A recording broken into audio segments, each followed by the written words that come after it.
কেন্দ্রীয় বাহিনী মোতায়েন নিয়ে শুভেন্দু অধিকারীর বিস্ফোরক মন্তব্য। শুভেন্দু অধিকারীর এই বিস্ফোরক মন্তব্যের পরিপ্রেক্ষিতে আমরা কথা বলেছিলাম একাধিক রাজনৈতিক ব্যক্তিত্বদের সঙ্গে। তৃণমূল কংগ্রেস থেকে কংগ্রেস কি বলছেন তারা শোনাবো। শুভেন্দু অধিকারীর এই ধরনের বক্তব্য সাধারণ মানুষ অভ্যস্ত। এই হুমকির বক্তব্য গত বিরোধী দলনেতা হিসেবে 5 বছর ধরে উনি এটাই করে এসেছেন। ইনফ্যাক্ট কেন্দ্রীয় বাহিনীর লেহনে উনি কাজ করবেন এবং উনি বিজেপির বৈতরণী পার করবেন ভোটে, এটাই তো উদ্দেশ্য। তো আলটিমেটলি জনগণের ভূমিকাটা কোথায়?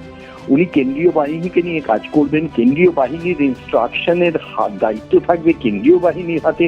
তো সেটা আলটিমেটলি বিজেপির হাতে এবং তারা মোবিলাইজ করবেন। রাজ্য পুলিশের কোনো ভূমিকা থাকবে না, বা ভূমিকা থাকলেও সেটা রিমোট ভূমিকা হবে।